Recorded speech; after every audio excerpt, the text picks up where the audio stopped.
والصلاة والسلام على رسوله النبي الكريم أما بعد فقد قال الله تبارك وتعالى في سورة البقرة أعوذ بالله من الشيطان الرجيم بسم الله الرحمن الرحيم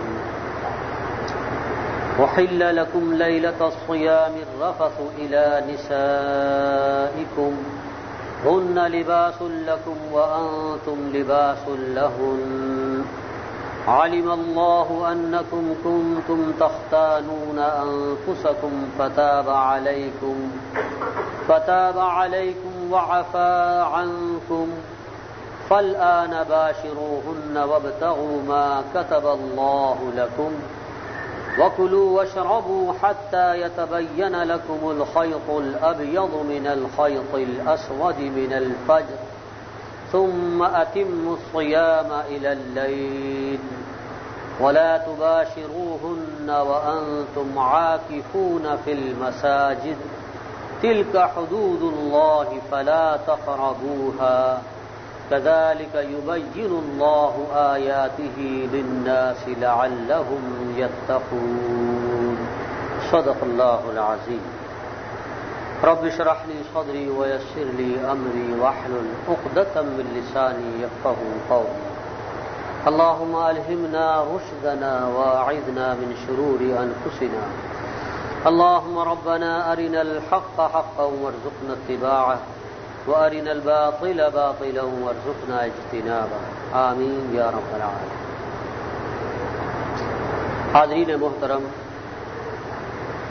سورہ البقرہ کا 23واں رکوع جو کل کا کل حکمت و احکام صوم پر مشتمل ہے اور اس لحاظ سے پورے قرآن حکیم میں ایک منفرد مقام ہے کہ اس ایک رکوع میں مکمل از اول تا آخر ایک اہم رکن دین یعنی روزے سے متعلق بیان پوری جامعیت کے ساتھ اللہ تعالیٰ نے سمو دیا ہے۔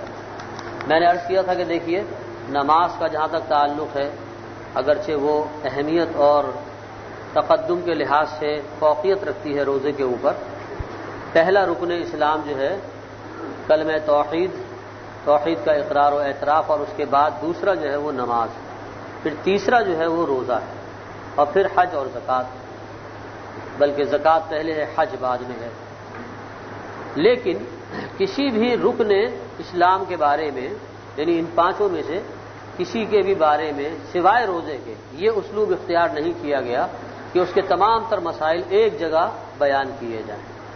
یہ اہتمام صرف روزے کے لیے خصوصی طور پہ اللہ تبارک و تعالیٰ نے اختیار فرمایا، اشارہ کرنے کے لیے کہ یہ عبادت اللہ تبارک و تعالیٰ کو بہت پسند ہے۔ روزہ خاص اللہ کے لیے ہے، وہ خود ہی اس کی جزا عطا فرماتے ہیں، بلکہ جیسا کہ دوسری ترجمے کے لحاظ سے بات عرض کی گئی تھی کہ اس حدیث کے یہ معنی بھی بنتے ہیں کہ روزہ میرے لیے ہے اور میں خود ہی اس کی جزا ہوں، یعنی اس کے بدلے میں بندہ مجھے پا لیتا ہے، میری معیت خصوصی اسے حاصل ہو جاتی ہے۔ تو شاید اسی طرف اشارہ کرنے کے لیے کہ روزے کو دیگر عبادات میں ایک خصوصی مقام حاصل ہے، اللہ تعالیٰ نے اس کے انداز بیان کو، پیرایہ بیان کو بھی خصوصیت عطا فرما دی کہ ایک جگہ اس کے تمام احکام جمع فرما دیے۔ تو یہ جو ماہ مبارک اس وقت ہم پر سایہ فگن ہے اور اس کے یہ مبارک ایام تیزی کے ساتھ گزر رہے ہیں، اب دیکھیے دوسرا عشرہ بھی تقریباً مکمل ہونے والا ہے، تو یہ بڑے قیمتی لمحات ہیں، نہ جانے دوبارہ یہ ہمیں میسر آ سکے یا نہیں، اس لیے ان کی قدر کریں دل و جان سے، کوئی لمحہ بھی جو ہے اس کا غفلت میں بسر نہ ہونے پائے، بلکہ فکر رکھیں کہ کس طریقے سے ہم اللہ تعالیٰ کی رحمت اور اس کی مغفرت اور اس کی عطا سے زیادہ حصہ پا سکیں۔ یہ وہ مہینہ ہے کہ جس میں ذرا سی کوشش کا بہت بڑا اجر اللہ نے رکھ دیا، معمولی سی کوشش کا غیر معمولی بدلہ اور اجر ہے۔ یہ خاص اس ماہ مبارک کے صدقے یہ فضیلت اللہ نے دی، اسی لیے دیکھیے اس میں لیلۃ القدر اللہ تعالیٰ نے رکھی ہے، وہ بھی اسی شان کی حامل ہے۔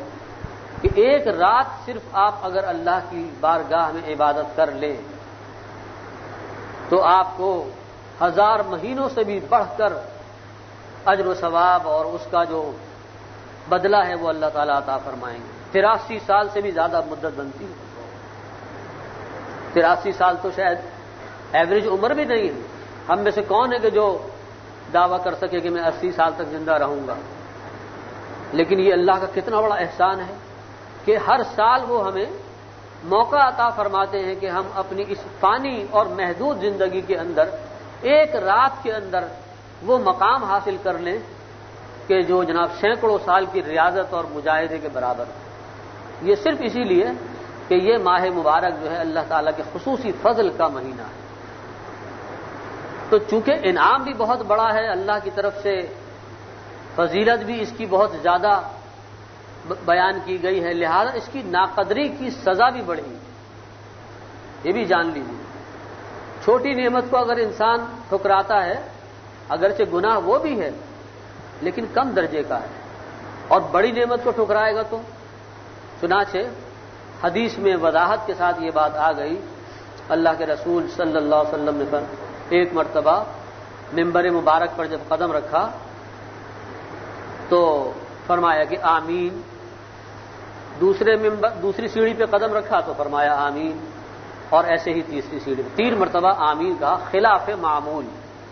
آپ کا یہ معمول نہیں تھا کہ آپ جس کا خطاب فرمانے آئیں، خطبہ دینے آئیں تو منبر رسول پر جب آپ تشریف فرما ہوتے تھے تو آپ آمین نہیں کہتے تھے۔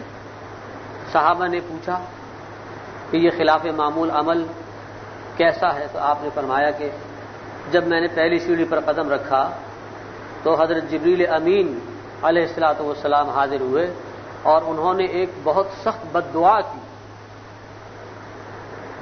اور مجھ سے کہا کہ آپ اس پر آمین کہیں۔ یعنی جبریل کی زبانی وہ بد دعا کتنی سنگین ہوگی ذرا اندازہ کیجیے۔ اللہ کے مقرب فرشتے ہیں اور تمام رسولوں کو پیغام رسانی کی ذمہ داری انہی کی ہے، بڑے جلیل القدر اور فرشتوں کے سردار، ان کی زبانی بد دعا کروائی جا رہی ہے اور نبی کریم صلی اللہ علیہ وسلم سے اس پر مہر تصدیق لگوائی جا رہی ہے، تو کتنی سنگین اور کتنی خطرناک بد دعا ہو گئی سوچئے۔ 3 بد دعائیں کی، اور شاید اس کے اندر یہ رمز بھی ہو کہ آپ چونکہ رحمت للعالمین بنا کر بھیجے گئے تھے تو اللہ نے براہ راست آپ کی زبان سے بد دعا نہیں کروائی، بلکہ حضرت جبریل امین کی توسط سے بد دعا کروائی اور نبی کریم صلی اللہ علیہ وسلم نے اس پر آمین کہلوایا۔ وہ بد دعائیں کون سی ہیں؟ ذرا دل کے کانوں کو کھول کر سن لیجئے اور دعا کیجئے کہ اللہ نہ کرے کہ ہم میں سے کوئی شخص ان 3 بد دعاؤں کا مصداق بنے، کیونکہ بہت بڑی لعنت ہے، بہت بڑا وبال ہے کہ حضرت جبریل کی بد دعا اور نبی کریم صلی اللہ علیہ وسلم کی آمین، تو بچ نہیں سکتا انسان، بربادی اور ہلاکت اس کا مقدر ہے۔ پہلی سیڑھی پر جب قدم رکھا تو کہا کہ ہلاک اور برباد ہو جائے وہ شخص کہ جس کے ماں باپ بڑھاپے کی حالت میں ایک یا دونوں اسے ملے، کسی شخص کو اولاد پائے اپنے بوڑھے والدین کو اور ان کی خدمت کر کے جنت حاصل نہ کر سکے۔ گویا کہ اللہ نے اس شخص کے گھر میں جنت کے 2 دروازے قائم کیے ہوئے تھے کہ ان سے گزر کر وہ بآسانی جنت میں جا سکتا تھا، لیکن اس نے اپنے ان بوڑھے والدین کی خدمت اور عزت و اکرام اور توقیر و تعظیم نہ کی، تو یہ معمولی گناہ نہیں ہے، اتنا بڑا گناہ ہے کہ حضرت جبریل نے فیصلہ سنا دیا، بارگاہ خداوندی ہی سے ان کو اذن ملا ہوگا کہ ہلاک اور برباد ہو جائے وہ شخص۔ چنانچہ والدین کی نافرمانی اور جناب ان کے ساتھ بدسلوکی یہ بہت بڑا گناہ ہے۔ علماء نے فرمایا کہ یہ اتنا بڑا گناہ ہے کہ آخرت میں جو اس کا وبال اور عذاب ہے وہ تو ہے ہی اپنی جگہ پر، لیکن دنیا میں بھی اللہ تعالیٰ اس کا کچھ نہ کچھ حصہ ضرور انسان کو چکھاتا ہے، یا تو اس شکل میں کہ اس کی اپنی اولاد کو نافرمان بناتا ہے، جس طرح تو نے اپنے والدین کی ناقدری کی تو تیری اولاد بھی تیری ایسی ہی ناقدری اور بے عزتی کرے، اور یا کسی دوسری شکل میں اس کو عذاب دیتا ہے۔ دنیا میں بھی ایک قسط اس جرم کی اس کو ملتی ہے، اور آخرت میں تو اس بددعا کا وہ مصداق ہے ہی۔ تو اس لیے بڑا ڈرنے کا مقام ہے۔ اب جن کے والدین زندہ ہیں ان کے پاس تو موقع ہے تلافی کا، اور جن کے والدین رخصت ہو گئے دنیا سے تو ان کے لیے بھی دیکھیے اللہ کے نبی نے حل بتلا دیا، کیسے سراپا رحمت ہیں آپ صلی اللہ علیہ وسلم، کہ اگر ایک شخص کو والدین کے مرنے کے بعد اس بات کا احساس ہوتا ہے کہ میں نے بڑی ناقدری کی اور والدین کا حق ادا نہ کیا، ان کی خدمت نہ کی، تو اب کف افسوس ملنے کے علاوہ بھی کوئی راہ ہے، تلافی کا کوئی ذریعہ ہے؟ تو اللہ کے رسول نے فرمایا کہ ہاں ہے۔ اب وہ یہ چند کام کرے تو امید ہے کہ اللہ تعالیٰ اس کو فرمانبردار اولاد کی شکل میں اٹھائے، اس کے والدین کو راضی کر دیں اس سے قیامت کے دن، اور وہ جو نافرمانی اور بدسلوکی تھی اللہ تعالیٰ اس داغ کو دھو دے۔ کیا کیا کام کرنے ہیں؟ نمبر 1 یہ کہ اپنے والدین کے لیے کثرت سے توبہ و استغفار کرے، اپنے لیے بھی اپنے والدین کے لیے صدقہ و خیرات کرے کثرت سے، والدین کے ملنے جلنے والے دوستوں اور تعلق والوں کی ایسی ہی عزت کرے جیسے والدین، اس حوالے سے کہ چونکہ میرے والدین کے تعلق دار ہیں، اور خود نیک اعمال اختیار کر کے اپنے والدین کے لیے صدقہ جاریہ بننے کی کوشش کرے کہ اللہ میری جتنی نیکیاں ہیں، میرے جتنے اعمال ہیں، سب میرے والدین کے درجات کو بلند کرنے میں کام آ جائیں۔ تو یہ اگر پشیمانی اور ندامت کے ساتھ یہ کام کرے گا تو انشاءاللہ اللہ کی ذات سے امید ہے کہ وہ اس گناہ سے اس کو بچا لے گا۔ لیکن یہ ہے بڑا سنگین معاملہ، اور آج کے دور میں تو یہ بڑا عام ہو گیا ہے، بوڑھے والدین کو جھڑکنا، ان کو دقیانوسی قرار دے کے بالکل غیر اہم قرار دینا، ان کی بے عزتی کرنا، مردوں میں بھی یعنی لڑکوں میں بھی اور لڑکیوں میں بھی، یعنی چاہے بیٹا ہو یا بیٹی ہو دونوں اس معاملے میں برابر ہیں۔ بیٹی ہے تو اس کے نزدیک ماں نوکرانی سے زیادہ درجہ نہیں رکھتی، اور بیٹا ہے تو اس کے نزدیک باپ جو ہے وہ نوکر سے زیادہ کوئی درجہ نہیں رکھتا، اس کے نزدیک اس کے دوست زیادہ اہم ہیں، دوست اس کے زیادہ خیر خواہ ہیں، اور والد کو وہ اپنا دشمن سمجھتا ہے۔ اب دیکھیے کیسی ناعاقبت اندیشی ہے، کیسی عقلوں پر پٹی پڑ جاتی ہے، پٹی بندھ جاتی ہے کہ جو حقیقی خیر خواہ ہیں، جن کو اللہ نے طبعی طور پر خیر خواہی ان کے دل میں ڈالی ہے، ان کے بارے میں بدگمانی، سوء ظن، کیوں؟ اس لیے کہ وہ روکتے ٹوکتے، وہ آپ کی عاقبت سنوارنے کے لیے اور آپ کی تربیت کے لیے آپ پر کچھ قدغنے لگانا چاہتے ہیں، جو ان کا فطری حق ہے۔ ہر والد کا یہ فطری حق ہے کہ وہ اپنی اولاد کو راہ راست پر چلانے کے لیے، اس کی تربیت کے لیے اس کو روک ٹوک کرے، نظر رکھے، اور بس یہی چیز ہے کہ جو اولاد کو برگشتہ کر دیتی ہے۔ تو یہ معاملہ بڑا نازک ہے، اور گھر گھر یہ معاملہ پھیلا ہوا ہے، تو بڑا سنگین ہے یہ معاملہ، اس لیے اس کی طرف توجہ کرنے کی ضرورت ہے، خود بھی اور اپنی اولاد کو بھی۔ نمبر 2 دوسری بددعا یہ کی کہ جس شخص کی زندگی میں رمضان المبارک کا مہینہ آ جائے، اسی کے لیے میں نے یہ حدیث سنائی آپ کو،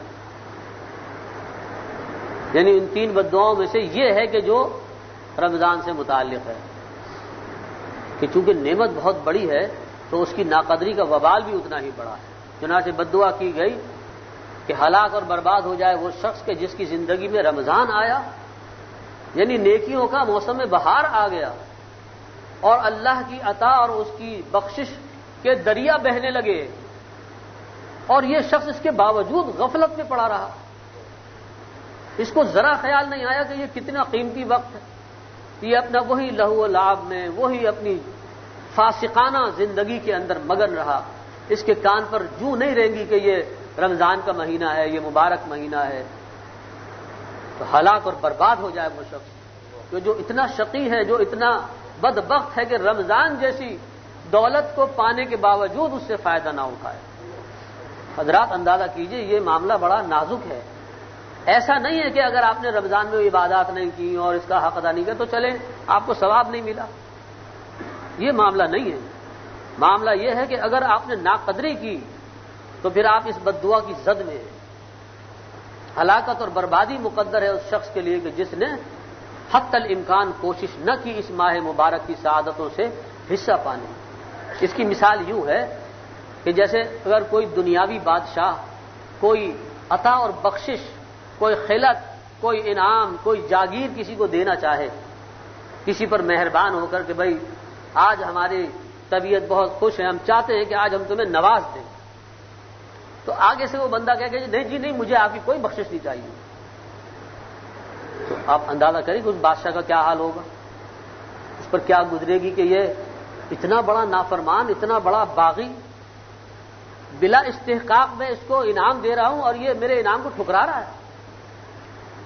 تو وہ جو شہنشاہ ارض و سماوات ہے، ذرا سوچئے، بادشاہوں کا بادشاہ، حقیقی بادشاہ جو ہے، اس نے اتنا بڑا انعام، اتنی بڑی بخشش جو ہے جاری فرمائی ہے، اور ہم استغنا برتے ہیں، ہم بندگی سے تجاوز کر کے منہ موڑیں اور ہم اپنے عمل سے یہ ثابت کریں کہ ہمیں نہیں چاہیے کوئی بخشش اور ہمیں نہیں چاہیے کوئی مغفرت.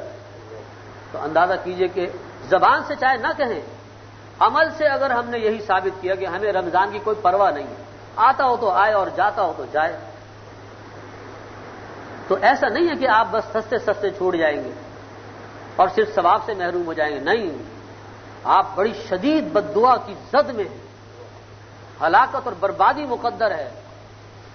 اب نہ روئیے گا اگر آپ کا گھر بار اجڑے، آپ کی دولت میں نقصان ہو، آپ کو مہلک بیماریاں گھیر لیں، آپ کی اولاد نافرمان ہو جائے، اور نہ جانے کیا کچھ کس طریقے سے اللہ تبارک و تعالیٰ پھر بندے کو جو ہے تکلیف دیتا ہے، عذاب دیتا ہے. تو پھر انسان کو تیار رہنا چاہیے کہ جب میں نے اتنی بڑی بدبختی کا کام کیا ہے تو اب وہ مستحق ہے اللہ تعالیٰ کا جو عذاب اس کے اوپر آ جائے. تو لہذا یہ جو ایام ہیں ان کی خوب خوب قدر کریں، رو رو کر اللہ سے مانگے، اے اللہ میں ان ایام کی قدر نہیں کر پا رہا ہوں، میری سمجھ میں نہیں آتا کہ میں کیسے ان ایام کی قدر کروں. تو میرے دل میں ڈال دے، تو مجھے ہمت دے دے کہ میں اس میں تلاوت بھی کروں، تراویح بھی پڑھ سکوں، روزہ رکھوں تو اس کے تمام آداب و شرائط کا پاس کر سکوں، اور زیادہ سے زیادہ اللہ سے لو لگا کر. اب دیکھیے نا کتنی اللہ کی طرف سے عطا ہے کہ آپ اگر کوئی نفل کام کریں اس مہینے میں تو وہ فرض کے برابر ہے. کوئی بھی نفل کام کریں، نفل نماز پڑھیں، نفل صدقہ کریں، کوئی بھی آپ غیر فرض کام اگر کریں گے، نیکی کا کوئی بھی کام، کسی کی عیادت کر لی، کسی کی مدد کر دی، تو وہ ایسا ہے کہ جیسے آپ نے غیر رمضان میں فرض ادا کیا. اور اگر کوئی فرض ادا کریں گے تو ایسا جیسے 70 گنا آپ نے فرض ادا کیے. تو بھائی بڑا سنہری موقع ہے، اور کچھ نہیں تو اپنی زندگی کی رہی ہوئی نمازوں ہی کی قضا کر لیجیے. ہر نماز کے ساتھ نیت کر لیجئے کہ میرے ذمے جتنی یہ نمازیں قضا ہیں ان میں سے آخری نماز کی نیت کرتا ہوں. عصر کی ہے، مغرب کی ہے، عشاء کی ہے. عصر کے بعد اگرچہ نوافل پڑھنا تو منع ہے لیکن قضا کی اجازت ہے. قضاء عمری اگر کوئی پڑھنا چاہے اجازت ہے، پڑھ سکتا ہے. بالکل اتنا تاخیر بھی نہ کرے کہ سورج غروب ہونے کے قریب ہو جائے، مکروہ وقت نہ شروع ہو، ورنہ یہ ہے کہ پڑھ سکتا ہے. تو کہنے کا مدعا یہ ہے پہلے پڑھ لے، نماز سے بعد میں پڑھ لے، اور یہ امید رکھے کہ میں یہ جو پڑھ رہا ہوں قضا، تو اللہ تعالیٰ اپنی رحمت سے ان کو 70 گنا بنا کر اپنی بارگاہ میں قبول فرما، تو ہمارے اوپر سے وہ بوجھ کم ہو جائے. وہ اللہ کا قرض کے جو ہم نے اپنے کاندھوں پر ڈالا ہوا ہے، یہ اللہ تبارک و تعالیٰ نے جو عبادات فرض کی ہے ان کے بارے میں باز پرس ہوگی، حساب کلیئر کرنا ہوگا.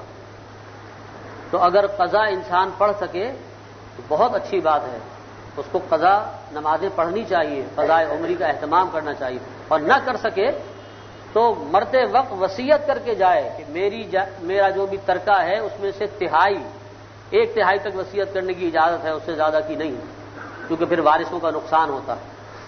تو شریعت نے ایک حد تک اجازت دی ہے کہ آپ وصیت کر سکتے ہیں کسی کار خیر میں اپنے لیے.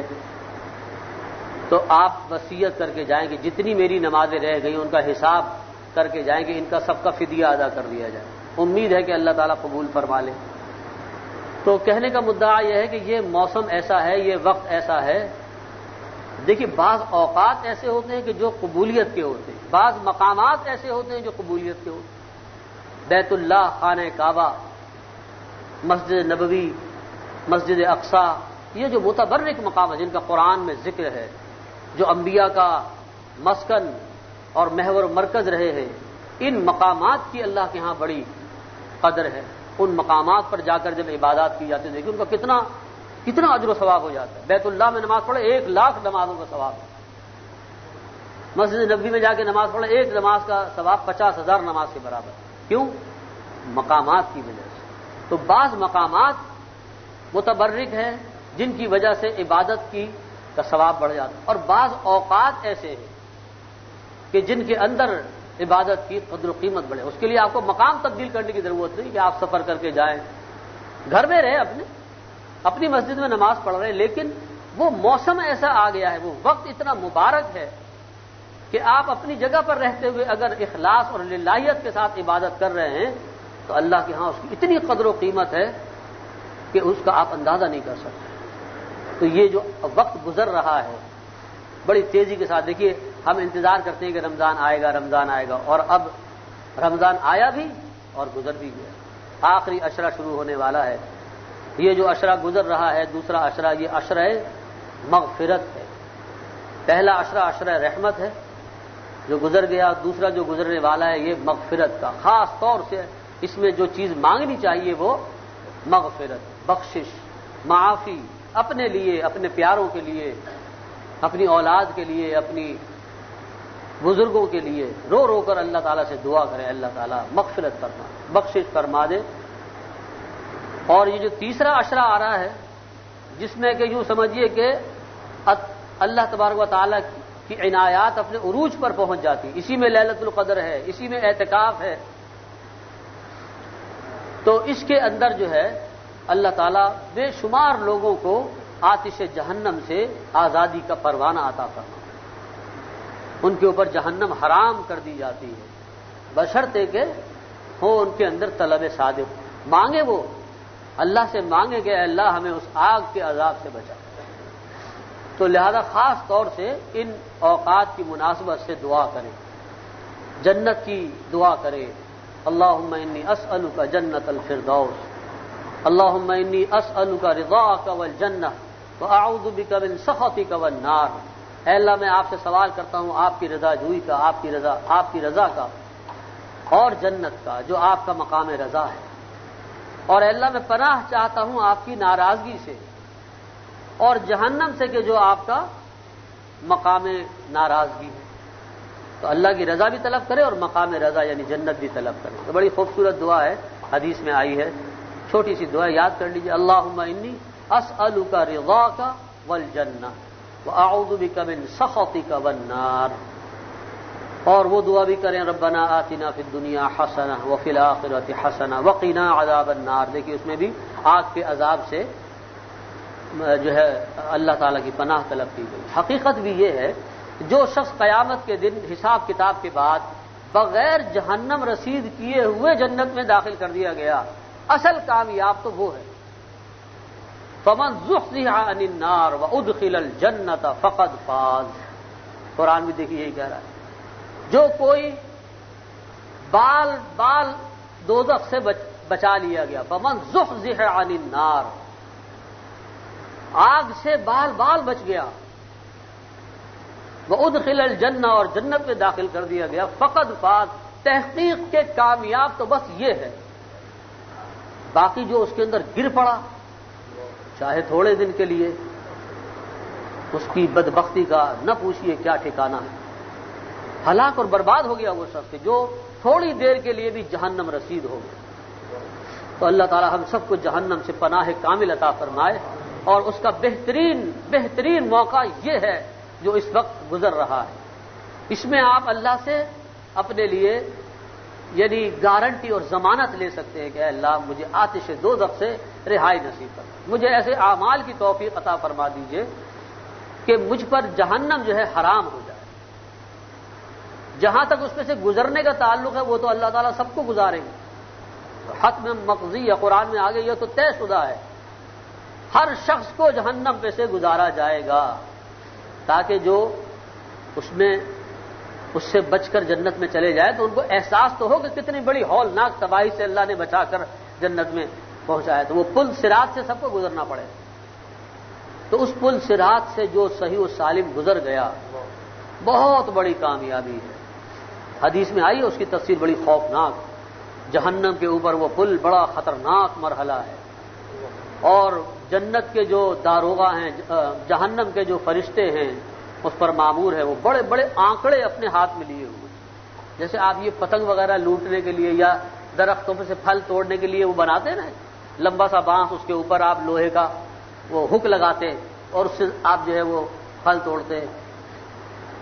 تو ایسے بڑے بڑے آنکڑے لیے ہوئے فرشتے موجود ہوں گے اور ایسی نشانی اللہ تعالیٰ پیدا فرمائیں گے اہل ایمان اور غیر اہل ایمان میں کہ فرشتے فوراً پہچان لیں گے, شکل دیکھتے ہی پہچان لیں گے کہ یہ تو جہنمی ہمارا نوالا ہے. تو وہ جانے نہیں دیں گے, گزر نہیں سکتا پل چلاتے, وہ اس آنکڑے کے ذریعے اس کو نیچے کھینچ لیں گے. بس وہی بچ سکتا ہے کہ جس نے اللہ تعالیٰ سے لو لگا کر اس دن کی ہولناکی کا تصور کر کے گڑ گڑا کر اللہ تعالیٰ سے دعا کرے. یہ دعا رائے گا جانے والی نہیں.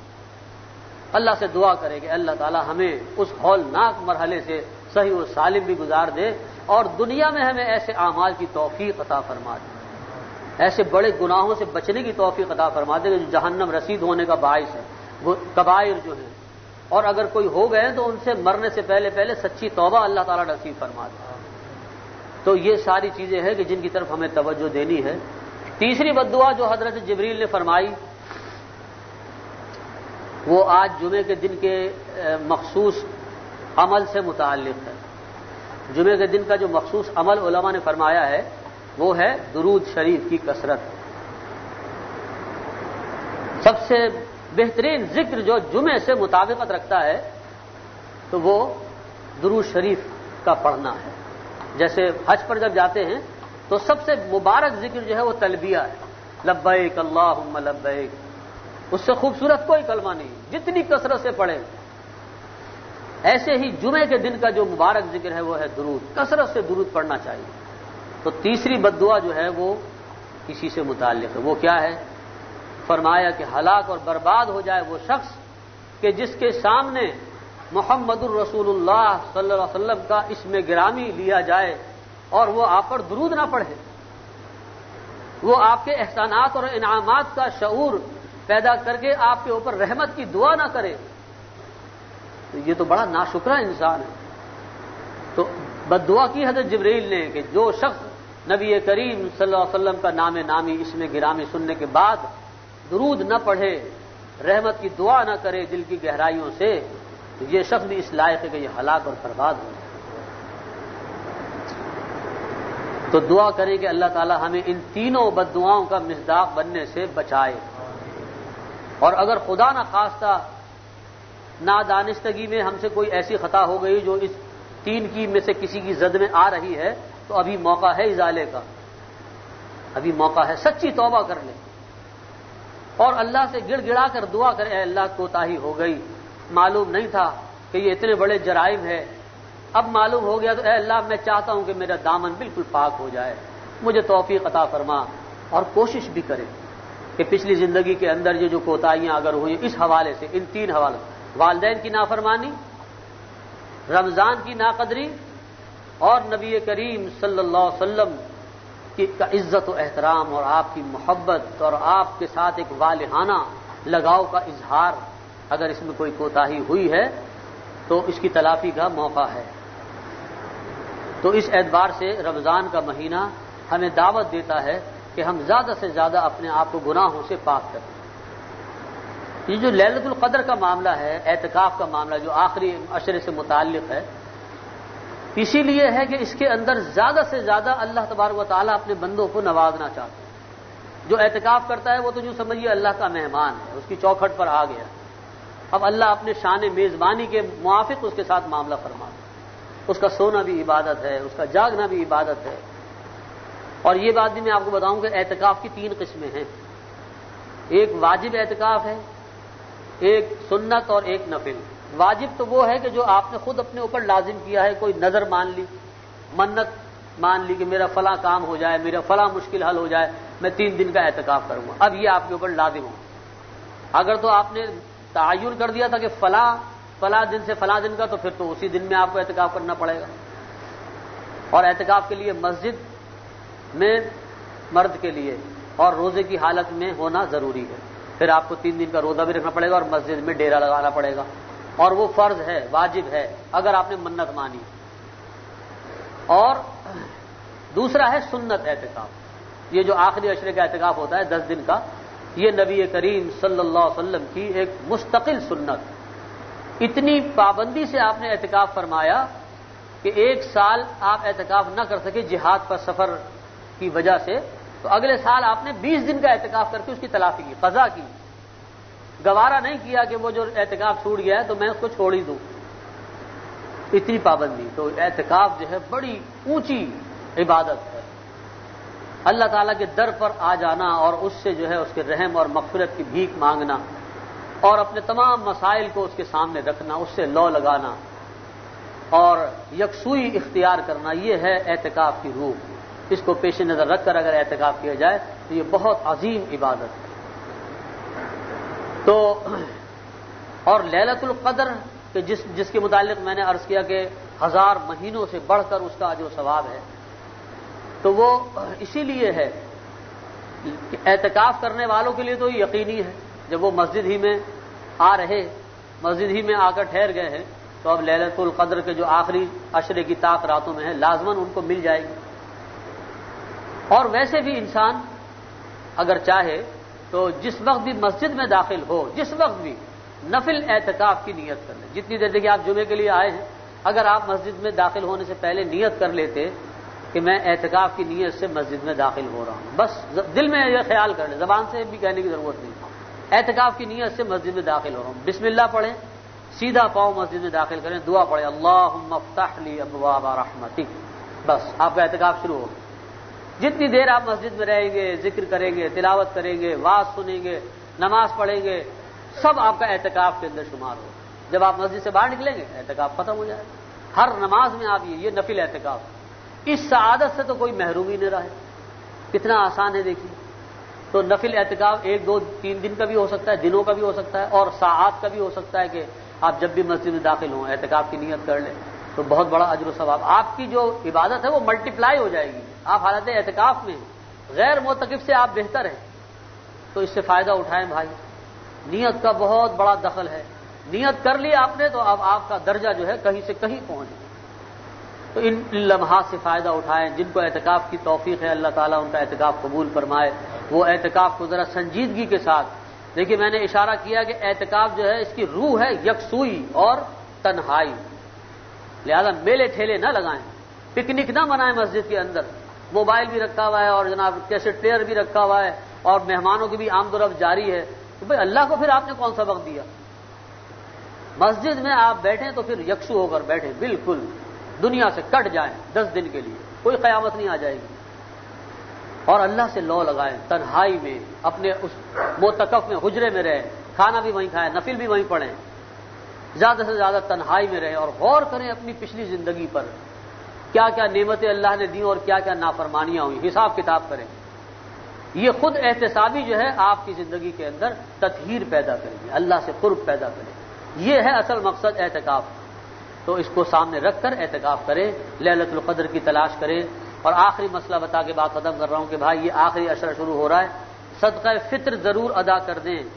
حدیث میں آیا ہے کہ یہ صدقہ فطر جو ادا کرنا ضروری ہے, واجب ہے, اگر ادا نہ کیا جائے تو بندے کے روزوں کا ثواب جو ہے معلق رہتا ہے.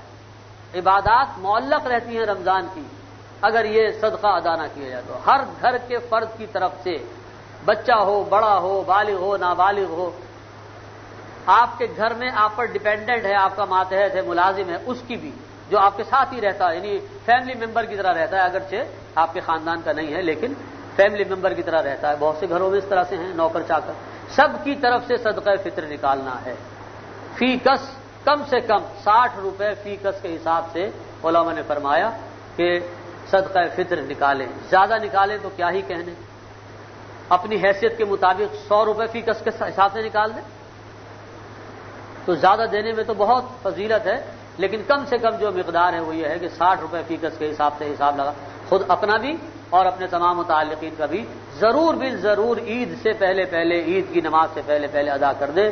یہ جو ہم نے رسم بنائی ہے کہ ہم جیب میں رقم لے کے نکلتے ہیں فطرے کی اور راستے میں فقیروں کو بانٹتے ہوئے جاتے ہیں نماز پڑھنے کے لیے، بالکل غلط جاہلانہ رسم ہے۔ یہ تو ان پیشہ ور بھکاریوں کی حوصلہ افزائی کر رہے ہیں آپ، جو آئے ہیں باہر سے اسی مقصد کے لیے۔